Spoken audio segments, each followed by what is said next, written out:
You only have 10 seconds to hook someone who doesn't know you into your video. If you're not using these subtle hooks that can help your content be watchable, you're sleeping on engagement. We are in 2026 right now, and if you don't want to end the year on the way that you started, you're going to want to save this video and take note. I have helped hundreds of content creators who grow from stuck and stagnant to popping off. This is based on real content strategy. I have a social media audit and a one-on-one that you can book with me in my bio. You do not have to stay stuck and not growing, because the second that you start implementing actual strategy that is compliant with how TikTok has moved and elevated and operates, content's going to start to hit the For You page every single time. First 10 seconds are the most crucial because your content is pushed to new people first. That new person doesn't know you yet. The way that you intro has to hook them in. A lot of people are starting off their videos in a very personal or overly wordy intro. People have no attention span on this platform. If you're beating around the bush to get to the point, you're losing people. Starting from a personal angle and these people do not know you yet, it doesn't hold a lot of weight. If you start off by saying, get ready with me,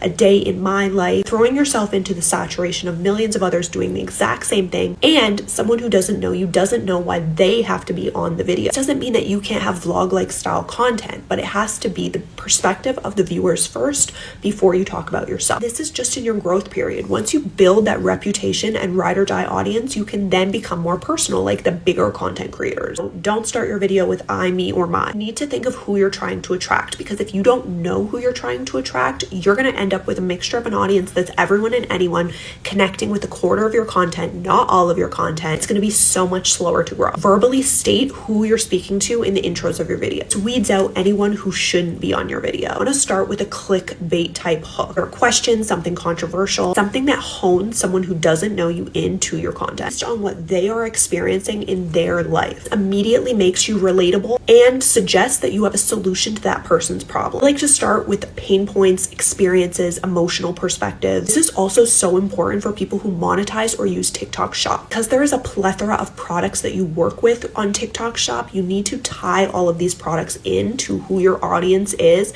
and verbalize how each product benefits your audience. Then that audience feels connected to all of the content versus some of the content. Starting with what someone is going through where they would need a product before just jumping in and talking about the product.